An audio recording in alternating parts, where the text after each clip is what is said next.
इसके प्रधान सारथी यौ हमारे नायक श्री राहुल गांधी जी, केसी वेणुगोपाल जी, जितेंद्र सिंह जी,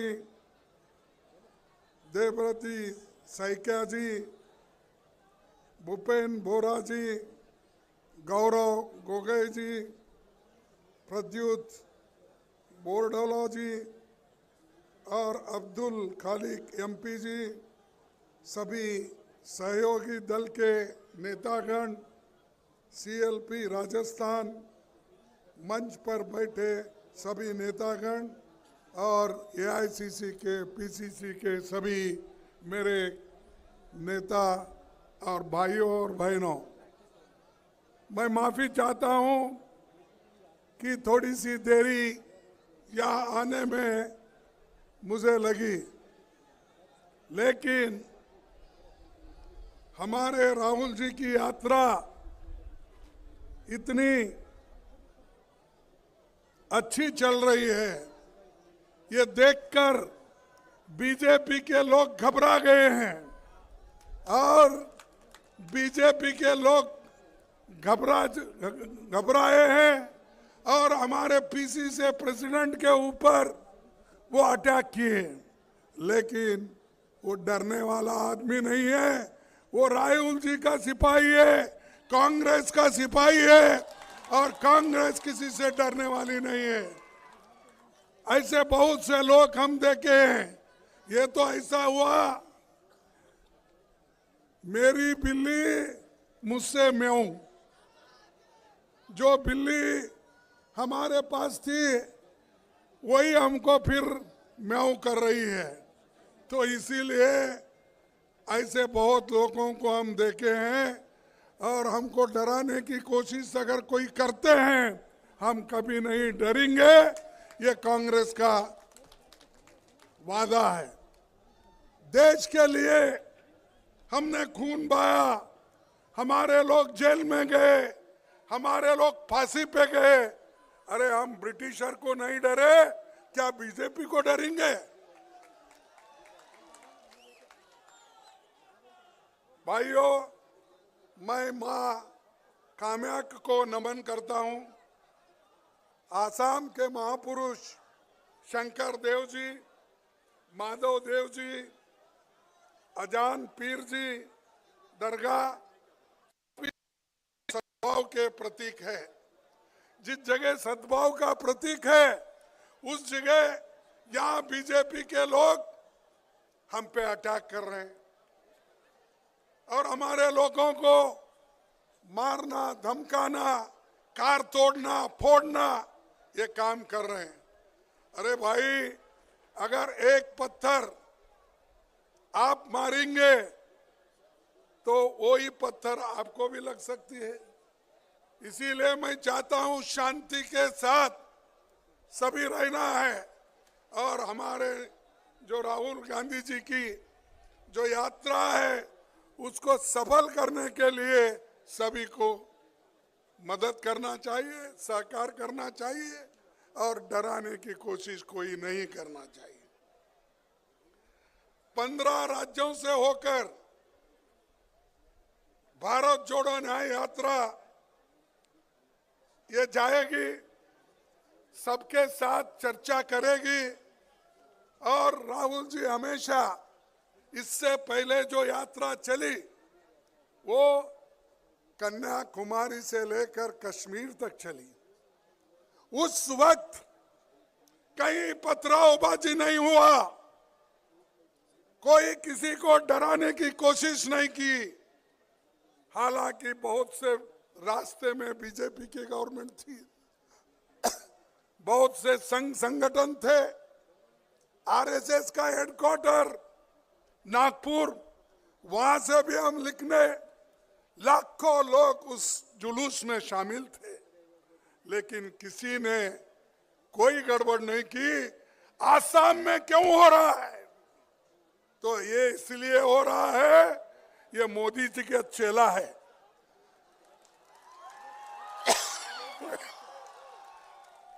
ये शाह कैसा बोलते हैं वो ऐसा सुनता है।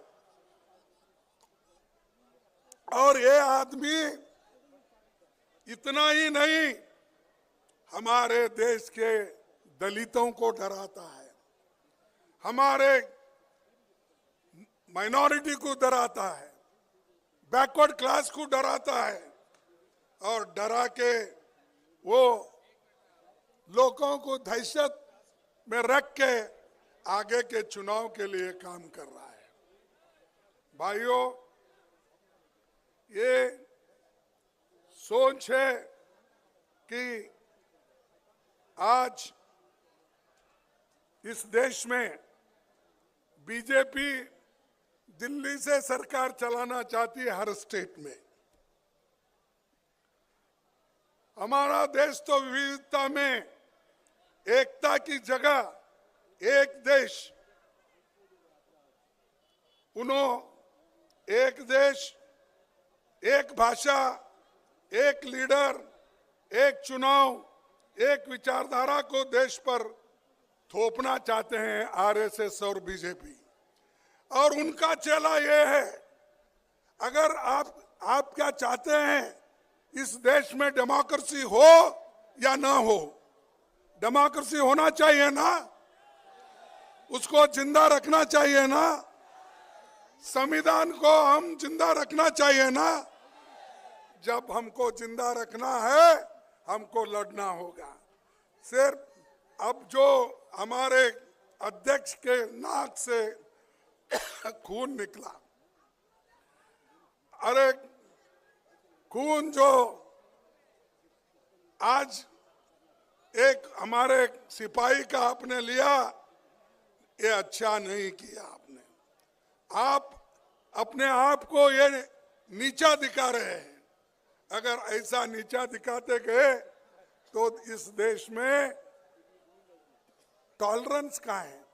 अरे हमारा देश का संविधान ये कहता है, liberty, equality, fraternity and tolerance. जब ये चीज है, यहां तो टॉलरेंस ही नहीं है। हमारे लोग सीधा शांति के साथ प्रोसेशन निकाल रहे हैं, लेकिन ये लोग समझते नहीं। इस देश में पंडित जवाहरलाल नेहरू जी इतने बड़े बड़े कारखाने बनाए, डैम बनाए, और आज तो ये आसाम ये राइस बॉल बन गया है। और इसीलिए आज खुशहाली के तरफ आसाम आज चल रहा है। क्या ये सब मोदी के जमाने में हुए? बड़े डैम मोदी के जमाने में हुए? IT, AIIMS, IIM, public sector, ये क्या मोदी के जमाने में हुए? ये सब कांग्रेस के जमाने में नेहरू जी ने बनाया, इंदिरा गांधी जी ने बनाया। और इसीलिए तो भारत की आर्थिक स्थिति मजबूत हो गई। नेहरू जी कहते थे, आजादी के बाद हमने जो तीर्थ यात्रा शुरू की थी, उसका मकसद था कि स्वतंत्र भारत में जो बच्चा पैदा हो वो हमेशा स्वतंत्र रहे और अपना सिर ऊंचा रखकर प्रगति और समृद्धि की दिशा में बढ़ने का पूरा मौका पाए। ये विचार जवाहरलाल नेहरू जी का, उसीलिए वो कहते थे आजादी के बाद हमने तीर्थ यात्रा निकाली, इसीलिए निकाली पब्लिक सेक्टर्स बनाने के लिए, डैम बनाने के लिए, एग्रीकल्चर प्रोडक्शन के लिए। ये काम हमने किया। इनकी तीर्थ यात्रा क्या हो रही है? मोदी जी सब छोड़ के, अरे आपको हुकूमत करने के लिए दिल्ली में बिठाए हैं, गरीबों का जो दुख दर्द समझने के लिए आपको वहां बिठाए, लेकिन आप तो मंदिर मंदिर फिर रहे। अरे आप मंदिर मंदिर फिरना, अपने घर में पूजा करो ना। घर में पूजा नहीं कर सकते क्या? रोज ऐसा ही फिरते रहते हो? कभी तमिलनाडु, हाँ मैं समझ गया, मेरे को कोई आज सुबह बोल रहे थे वो दक्षिण में बहुत दौरा कर रहे हैं। इसीलिए दौरा कर रहे हैं कि उधर थोड़ा धूप है ठीक है, इधर बहुत ठंडी है, तो ठंडी में वो जाना नहीं चाहते, उसीलिए उधर दक्षिण में फिरते फिरते फिरते कल वो यहाँ रात में आएंगे, वो राम की दर्शन लेकर राम मंदिर में घुसेंगे। तो मुझे रामदेव मिले थे, कौन हमारे एयरपोर्ट पे अपने योगी बाबा रामदेव, हाँ बाबा रामदेव मिले थे। मैं पूछा रामदेव जी आप तो खुश होंगे, बोला क्यों, बोले नहीं आपने तो योगा के क्लास लेकर उनको सब ट्रेनिंग देकर हर एक कैंप में 50,000, 20,000, 25,000, 1,00,000 तक लोगों को जमा करके मोदी का गुणगान गाए, लेकिन आप बाहर हैं, मोदी अंदर है। मोदी राम मंदिर में है, रामदेव बाहर है। जो लोग इनको बिठाए कुर्सी पे वो सब बाहर है, कैबिनेट मिनिस्टर्स बाहर है, बड़े लोग बाहर है, सारे लोग अंदर। कौन है? सिर्फ वो अकेले हैं। तो ये जो है मोदी ये चाहते हैं कि वो अकेली हुकूमत भी करे, वो अकेली ही पूजा करे, वो अकेले ही भगवान को मनवा ले, और आगे ये निशानी कह की है तो मैं ये करूंगा कहूंगा ये तो हिटलर की निशानी है। अगर आप अकेले ही सब कुछ करते हो फिर दूसरों से क्यों वोट मांगते हो, दूसरों को क्यों डराते हो? तो भाइयों ये मोदी जी जो कर रहे हैं और उनके चेले जो कर रहे हैं ये देश के लिए ठीक नहीं है, हमारे डेमोक्रेसी के लिए ठीक नहीं है और संविधान के लिए ठीक नहीं। नेहरू जी आसाम नॉर्थ ईस्ट को विकास करने के लिए उन्होंने यहाँ पर राज्य का स्टेटस दिया, चाहे वो नागालैंड हो। उसके बाद में इंदिरा गांधी, राजीव गांधी जी ने छोटे छोटे रोज राज्य बनाए, वो सब कांग्रेस के जमाने में बने। क्या मोदी जी और हेमंत के जमाने में बने? हाँ नहीं। तो ये सब बना के हम दिए और वो बोलते हैं कि बीजेपी बहुत काम करी। अरे भैया जुम्मा आप 3 साल हो गए क्या, 3-4 साल हो गए और हमारे पास से निकल के वहां सीधा गए और चीफ मिनिस्टर बनते ही कांग्रेस को गालियां देने शुरू कर। अरे जहां पैदा हो गए हो, जिस माँ की दूध पिए है कांग्रेस की, उस माँ को आप ठुकरा देते हो, गालियां देते हो। हम डरने वाले नहीं हैं। तो इसलिए उनको ये कहना चाहिए, ज्यादा अगर बात करे तो लोग उनको जहां भेजना है वहीं भेजेंगे, वो फिर रास्ते पे आएंगे। आज क्या हुआ कि हेमंत जी के ऊपर इतने केस है, सब परसों तो उनके भ्रष्टाचार के बारे में राहुल गांधी जी बताए और मैं भी बताऊंगा क्योंकि मेरे पास लंबी लिस्ट है। अगर ये बताते जाऊंगा तो भाषण इसी में चले जाएंगे। तो इसीलिए इतने चार्जेस उनके ऊपर, बहुत से केसेस उनके ऊपर, ये रहते हुए भी उन्होंने, मोदी जी ने, शाह ने अपने तरफ लिया और जितने एलिगेशन उनके ऊपर थे वो सब बंद हो गए। अरे जो आदमी करप्ट था आप बोलते थे, उसके खिलाफ भाषण करते थे, लेकिन उसी को आप जब गोद में उठा लिए वो क्लीन हो गया। वॉशिंग मशीन में डाले, जिसको कलंक था वो कलंकित था, उस कलंकित आदमी को वॉशिंग मशीन में डालने के बाद उसको क्लीन हो गया, उनके पास जाके अच्छा हो गया। अब जब तक हमारे पास था उसको गालियां देते रहे। तो ये है बीजेपी की नीति और ये है हेमंत की नीति। इसीलिए आपको होशियार रहना चाहिए। आप लोग इतनी आज ये चली है हवा कि हर जगह भगवान के नाम पे लूट रहे हैं। राम नाम जपना पराय माल अपना।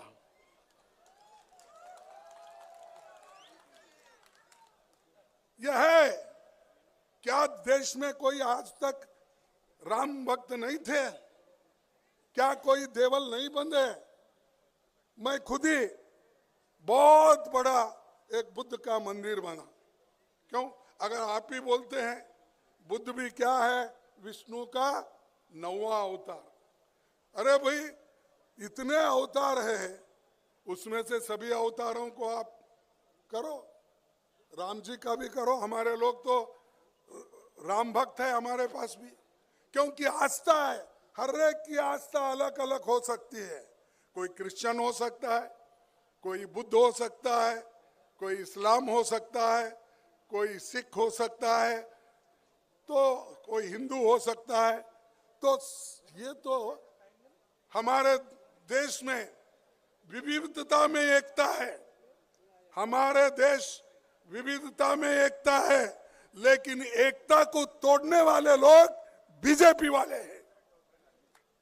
हम एक बनाते हैं, हम पूल बनाते हैं।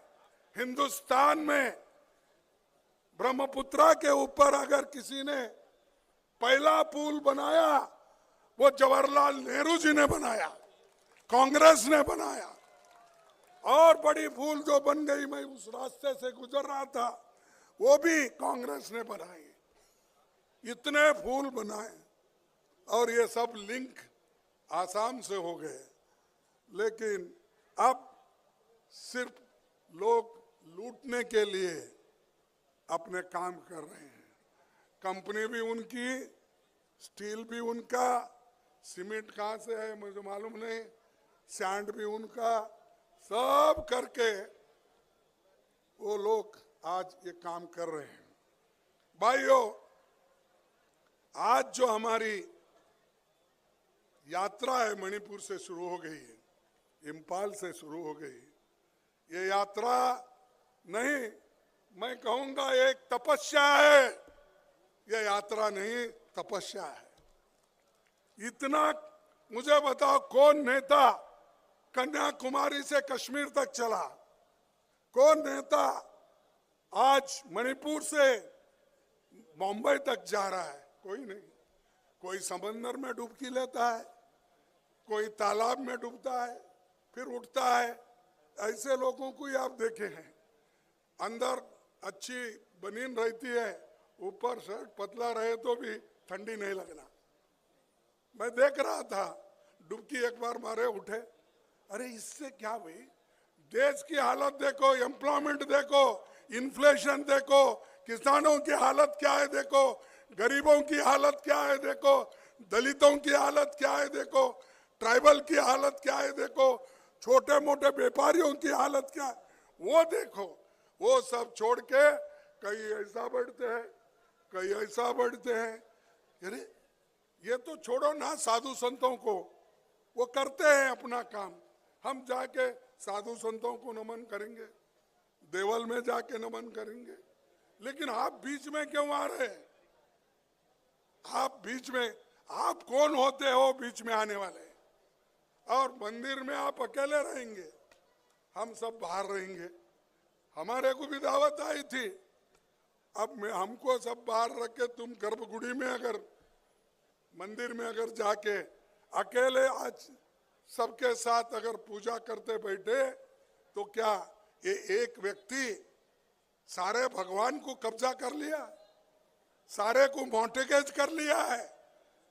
अरे छोड़ो, हिंदुस्तान में हर आदमी कहीं भी जाता, कन्याकुमारी से लेकर अमरनाथ तक जाता है, आसाम से लेकर बंबई तक जाता है, गुजरात तक जाता है, सोमनाथ तक। तुम कौन होते हो रोकने वाले? तो इसलिए एक शायरी मैं आपको सुनाऊंगा, आप गौर से सुनिए।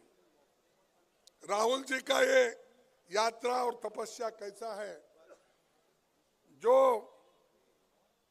तूफानों में पलते जा रहे हैं, जो तूफानों में पलते जा रहे हैं, वही दुनिया बदलते जा रहे हैं।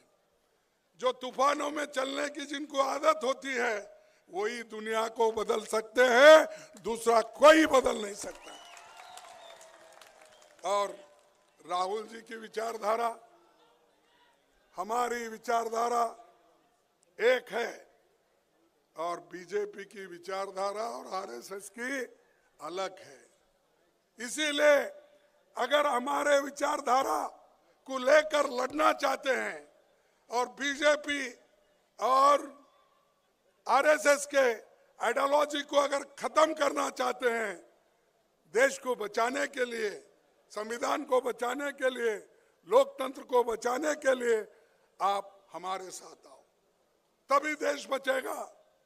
क्योंकि ये हमारे लिए बहुत बड़ा देश है और इसको हम आगे बढ़ाना चाहिए। इससे ज़्यादा मैं न कहते हुए चंद बातें और कहूँगा। एक, जो देश में हजारों करोड़ों जो रुपए लूट के विदेश जा रहे हैं, बाहर जा रहे हैं, वो लोग फिर भी उनको पकड़ा नहीं जाता, और यहाँ छोटे मोटे लोगों को पकड़ते हैं और डराते हैं। इसीलिए मैं आपसे यही कहूँगा, किसी एक घटना से डरने की जरूरत नहीं। हम आपके साथ हैं, राहुल जी आपके साथ है, सोनिया जी आपके साथ है, और सभी इस मंच पे बैठे हुए लोग आपके साथ है। इसीलिए राहुल जी ने एक स्लोगन दिया था। क्या दिया था? अरे क्या भाई, वो भी डरो मत। ये डरो मत की जो उन्होंने घोषणा की थी, वही मैं आज रिपीट कर रहा हूं। आसाम के मेरे भाई और बहनों, बंधुओं, डरो मत। हम सब एक होकर लड़ेंगे, इस बीजेपी के सरकार को उखाड़ कर फेंक देंगे। तो इतना कहते हुए मैं आखिरी एक बात आपसे कहूंगा। दलितों के लिए हेमंत जी ने क्या कहा था? हेमंत जी ने कहा था, मेरे को संस्कृत उतनी अच्छी नहीं आती, चुप थोड़ा सा पढ़ लेता हूं, लेकिन हेमंत विश्वास शर्मा एक ट्वीट किए थे। क्या ट्वीट किए थे? कि भाई ये इंग्लिश में मैं पढ़ता हूं, संस्कृत का उतना अच्छा उच्चार नहीं आएगा, इसीलिए उन्होंने कहा था, agriculture, dairy farming and commerce are the natural works for those with the qualities of Vaishyas. Serving through work is the natural duty for those with the qualities of Shudras. यानी दलित समाज, शूद्र समाज हमेशा हेमंत की सेवा करना, क्योंकि वो ब्राह्मण में आते हैं, और वैश्य की सेवा करना और क्षत्रिय की सेवा करना, ये दलितों का काम है। उन्होंने ही कहा, ये मेरे पास उनका कोट है कि यही था, कृषि गौरक्ष वाणिज्यम वैश्य कर्म स्वभावजम परिचर्मातक कर्म शूद्र स्थापी स्वभावजम। यानी ये उन्होंने संस्कृत में करके लोगों को बेवकूफ बनाया। अरे हम सुपीरियर है, हेमंत मैं सुपीरियर हूं बोल रहा है, और दलित का काम उनके पास काम करने का, उनके नीचे काम करने का। क्या दलित ये चाहते हैं? अगर आप गुलामी चाहते हो तो बीजेपी को वोट दो।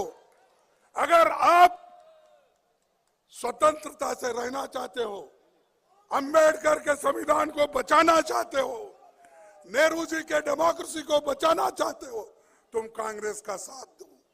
कैसा भी वक्त आने दो। और ये दलित के खिलाफ सीएम जो है, पहला काम तुम्हारा होता है इसको गद्दी से हटाना। ये काम आप करके दिखाइए।